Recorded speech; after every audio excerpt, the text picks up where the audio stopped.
Saving Private Ryan is one of the most iconic war films ever made, but even after dozens of viewings, there are countless moments, hidden details, and choices most people don't notice. From props to historical details, actor improvisations, and behind the scenes, these are 30 small details you didn't know about Saving Private Ryan. The movie had a different director at first. Before Steven Spielberg took the helm, Saving Private Ryan was briefly attached to Michael Bay. At the time, Bay admitted he wasn't sure how to tackle the heavy subject matter and ultimately stepped away from the project. Spielberg then signed on, bringing his personal connection to World War II and his realistic, emotional vision. Looking back, it's hard to imagine anyone else directing. The film's grounded style is the opposite of Bay's trademark spectacle. Matt Damon was cast for his unknown face. Why not any of these guys? They all fought just as hard as me. Is that what they're supposed to tell your mother? When they send her another folded American flag? Spielberg wanted Ryan to feel like an ordinary, everyday soldier, so he cast Matt Damon, who was largely unknown at the time. Ironically, Damon won an Oscar for Good Will Hunting shortly before the film's release, suddenly making him famous before audiences even saw him as Private Ryan. Heavy equipment made landing difficult. For the Omaha Beach landing sequence, Spielberg had the actors wear full World War II combat gear, helmets, rifles, ammo belts, packs, and boots, often weighing 60 to 70 pounds. Wading through water and sand while under simulated gunfire made it almost impossible to keep balance, which you can see on screen as soldiers stumble and fall. Spielberg and military advisor Dale Dye insisted on this realism so that the actors' fatigue, sweat, and body language on screen would mirror what soldiers actually endured. Every weapon sound was authentic. Every gunshot, explosion, and bullet ricochet came from real World War II weapons or meticulously recreated sounds. No generic stock effects were used. This gives the combat scenes unmatched realism. Viewers feel the tension and danger more viscerally. Even subtle ricochets and distant gunfire sound true to life. The script was inspired in New Hampshire. What's this all about? Ryan lost his brothers. Which one? All of them.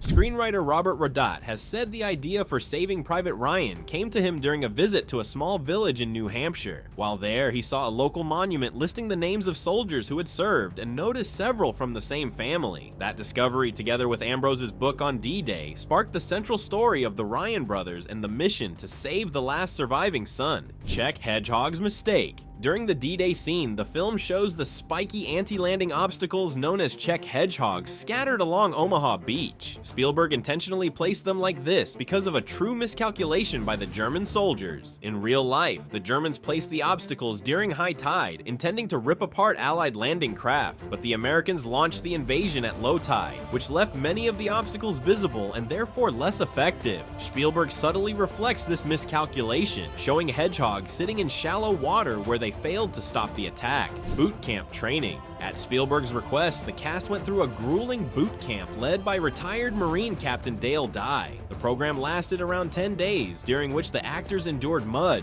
rain, exhaustion, and constant name-calling to break them down and bond them like real soldiers. They were drilled on how to march, hold, clean, and fire weapons, while also living in harsh field conditions with little comfort. Spielberg's goal wasn't just technical accuracy. He wanted the actors to truly feel the camaraderie, stress, and hardship of a soldier's life. That shared suffering bled into their performances, giving the film its lived-in realism. Matt Damon was kept separate from the cast. To generate real tension and rivalry on screen, Matt Damon was deliberately kept apart from the rest of the cast during training and shooting. Spielberg wanted the other actors to feel resentment towards Damon, the same way their characters felt towards Private Ryan. It added subtle animosity between characters. Tom Sizemore's off-screen struggles. Fall in! You gonna shoot me over Ryan? No, I'm gonna shoot you because I don't like you. Sir, listen. Sizemore, who played Sergeant Horvath, battled addiction during filming. In order to get the role, Spielberg required full sobriety of him. That meant Sizemore had to undergo daily testing. He succeeded in staying clean, but his struggles in doing so added a raw intensity to his performance on screen. Military jargon was kept subtle. Dialogue in the film avoids overwhelming viewers with military terms. Spielberg chose to use authentic jargon sparingly. This makes conversations feel natural while remaining understandable. Soldiers talk like real troops without confusing the audience. The subtlety adds realism without distracting from the story. A real letter from Abraham Lincoln was used. The Adjutant General of Massachusetts, that you, are the mother of 5.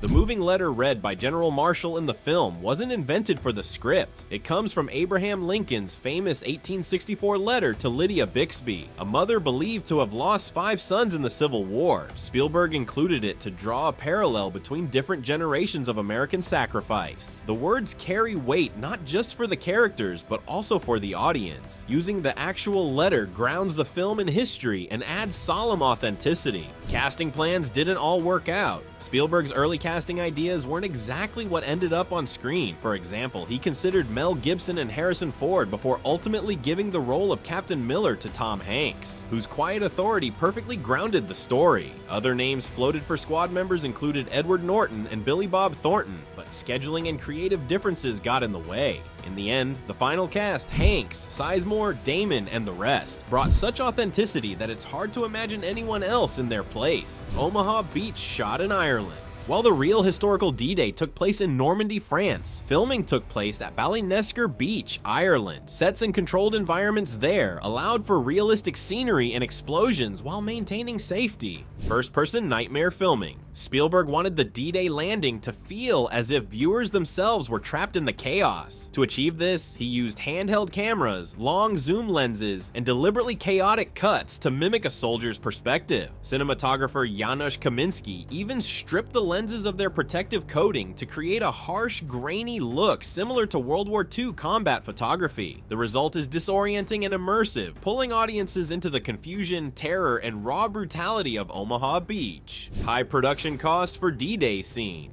The Omaha Beach sequence alone cost around $12 million to film, making it one of the most expensive battle scenes ever shot at the time. Spielberg employed more than 1,000 extras, many of them Irish Army reservists, to recreate the sheer scale of the invasion. Filming lasted several weeks, with explosions, squibs, prosthetics, and practical effects used on a massive scale. The logistics were staggering. Everything from period-accurate landing crafts to choreographed chaos had to be coordinated. Spielberg went as far as using real amputees as extras to enhance the authenticity even further. This choice gives a raw, visceral realism to the battlefield scene. Spielberg insisted on such scale and authenticity so audiences could grasp the overwhelming brutality of D-Day. Collecting dirt to honor battlefields. In Saving Private Ryan, Horvath is shown scooping up dirt from different places into small tins. It's a personal ritual he repeats throughout the mission, and it directly illustrates the real-life tradition of soldiers collecting battlefield soil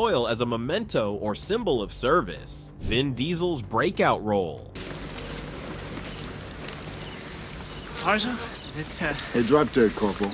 Spielberg cast Vin Diesel after seeing one of his short films. His role as Caparzo in Saving Private Ryan became Diesel's big break, leading to his future stardom in The Fast and the Furious and beyond. The part turned him from an unknown actor into a soon-to-become household name. Spielberg's father inspired the film. Steven Spielberg's own father served in World War II as a radio operator, and his stories influenced how Spielberg approached the film. The attention to small details, realism, and the emotional weight of war scenes reflects Spielberg's personal connection to the history. Tom Hanks shaped Captain Miller. Seems like an unnecessary risk, given our objective. Sorry. Our objective is to win the war.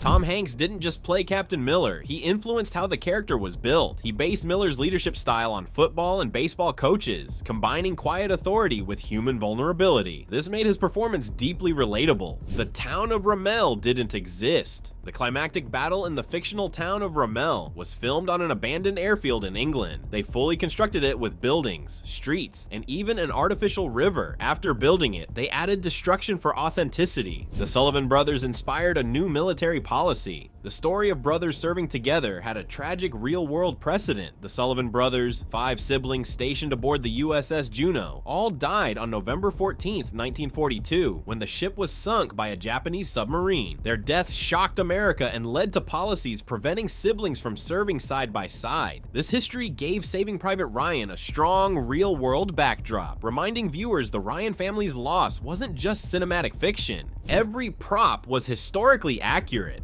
Spielberg made sure that weapons, vehicles, uniforms, and munitions were either originals or carefully recreated replicas. Even small details like patches, scratches, and wear were meticulously crafted, as well as rust on helmets, rifles, and barricades. This attention to detail makes the battlefield feel lived in. Props don't just look real, they behave and age like they would have in World War II. It adds subtle authenticity viewers might not consciously notice. The influence of Robert Capa. The film's visual style, especially during the Omaha beach sequence, was heavily inspired by Robert Capa, a Hungarian-born war photographer who lived from 1913 to 1954. Capa gained worldwide recognition for his stark and unflinching images of combat, particularly his coverage of the D-Day landings on Omaha Beach, where he risked his life to capture only a handful of surviving frames after his film was partially ruined. His chaotic, blurred, and raw compositions reflected the confusion of war, and Spielberg deliberately mimicked this look with handheld cameras, desaturated colors, and off-balance framing. Capa's work not only became iconic of World War II, but also influenced how later generations, through both photography and cinema, came to visually understand the realities of battle.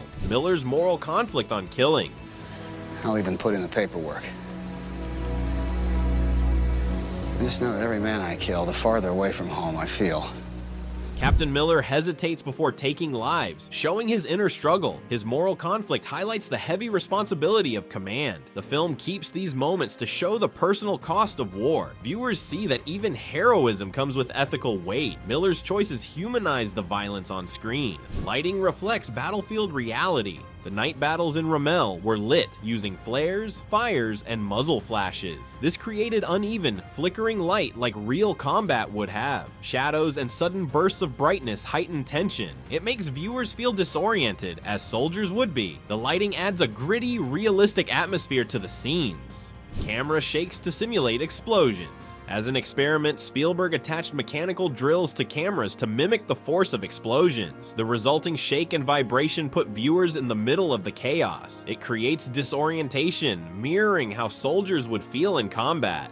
Practical effects like this made the scenes feel raw and immersive. The technique heightens tension without relying on CGI. No music in battle scenes. Unlike most war films, Saving Private Ryan avoids music during combat. Spielberg and composer John Williams agreed that orchestral scoring would make the violence feel cinematic. By stripping it away, the Omaha Beach sequence feels raw, immediate, and terrifyingly real. Extras' reactions were partially unscripted. Spielberg didn't want every moment on the battlefield to feel choreographed. During the D-Day scene, many extras were simply told to react naturally when explosions went off or bullets flew past. This gave their movements a raw, unpredictable energy. Instead of rehearsed stunts, you see soldiers stumbling, ducking, or panicking in real time. That spontaneity helps the combat feel chaotic, just like real war. Box office and awards legacy. Saving Private Ryan became both a critical and commercial triumph. It grossed over $480 million worldwide against a $70 million budget, making it the highest grossing film of 1998. At the Oscars, it won 5 Academy Awards, including Best Director for Spielberg, and was nominated for 11 in total. It also set a new standard for war films, influencing everything from cinema to video games for decades. Spielberg refused a massive salary. Spielberg turned down his usual director's paycheck, calling it blood money. He didn't feel right profiting from a story so closely tied to the sacrifices of real soldiers. Instead, he directed it out of respect and responsibility, and the money went to several veteran foundations. The movie boosted support for a national World War II memorial. In the late 1990s, the US still didn't have a national memorial for World War II. After the release of Saving Private Ryan, public interest in honoring World War II veterans surged. Steven Spielberg personally donated to the fundraising campaign, and Tom Hanks became one of its most visible advocates. Hanks gave speeches, attended fundraisers, and used his fame to get Americans and lawmakers to care. He called the memorial long overdue and encouraged citizens to contribute so that it could be finished while many veterans were were still alive to see it. The combined effort of veterans groups, private donors, and a wave of public support pushed the project forward. In 2004, the National World War II Memorial was officially opened on the National Mall, between the Lincoln Memorial and the Washington Monument. Spielberg and Hanks weren't just filmmakers at that point. They had become part of the larger story of preserving World War II history, turning the emotional power of Saving Private Ryan into real-world action that will last for generations. Those were 30 details you probably didn't know about Saving Private Ryan. If you spotted something new, drop it in the comments and share this video with a fellow movie fan.